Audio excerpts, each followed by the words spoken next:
जय श्री हरि, जय श्री लक्ष्मी, नमस्कार।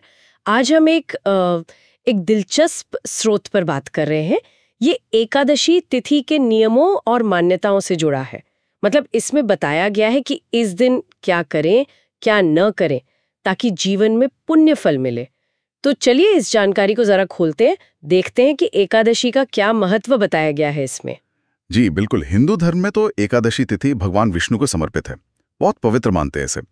और ये स्रोत भी यही कहता है कि इस दिन जो उपवास या ध्यान किया जाता है ना, उसका एक विशेष फल मिलता है। कहा गया है कि इससे सांसारिक समस्याएं कम होती हैं और अंत में वैकुंठ प्राप्ति भी हो सकती है। अच्छा, स्रोत तो ये भी कहता है कि एकादशी मतलब सभी तिथियों में सबसे अच्छी है। हाँ, सर्वश्रेष्ठ बताया गया है।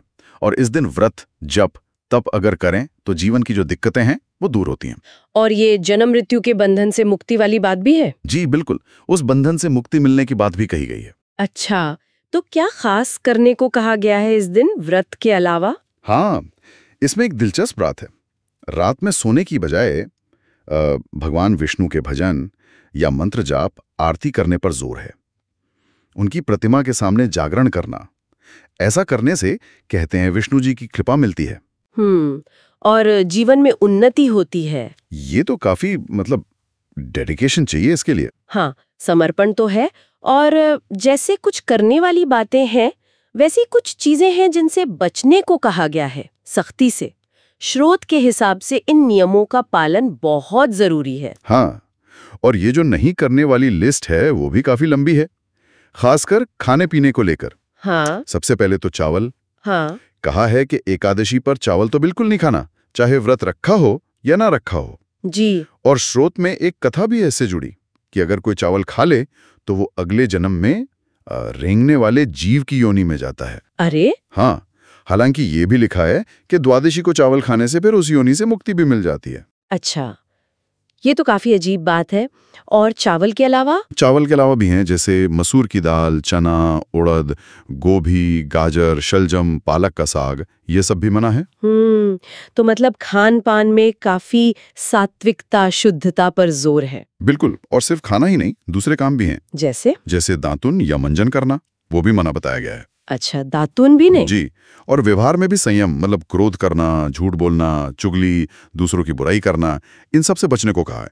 स्रोत कहता है कि ये सब पाप कर्म है, मान सम्मान भी घटता है इनसे। हाँ, और भी कुछ है? हाँ, पान खाना मना है, चोरी, हिंसा, कपट, धोखा देना और यहाँ तक कि स्त्री संग भी वर्जित बताया गया है। बाप रे, काफी सारी पाबंदियां हैं। जी। और एक और जरूरी बात तुलसी जी से जुड़ी है। एकादशी को तुलसी के पत्ते नहीं तोड़ने चाहिए। अच्छा, पर पारण के लिए तो चाहिए होते हैं। हाँ, तो उसके लिए द्वादशी को पत्ते इस्तेमाल करें।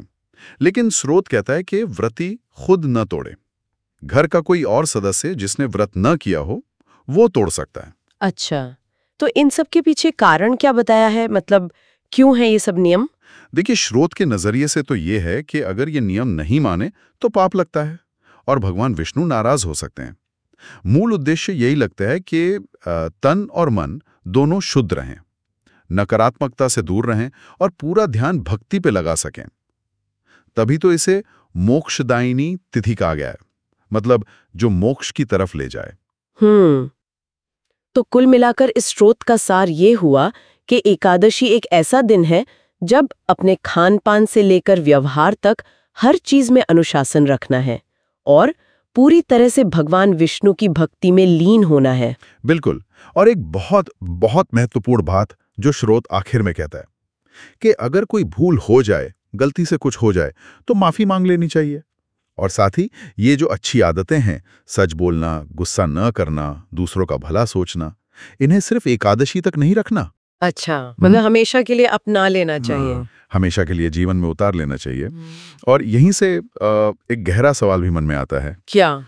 कि अगर इस स्रोत में जो अनुशासन और संयम के सिद्धांत बताए गए हैं, उन्हें सिर्फ एकादशी पर ही नहीं बल्कि रोज की जिंदगी में अपनाया जाए, तो व्यक्ति के जीवन पर, उसकी सोच पर कैसा असर हो सकता है।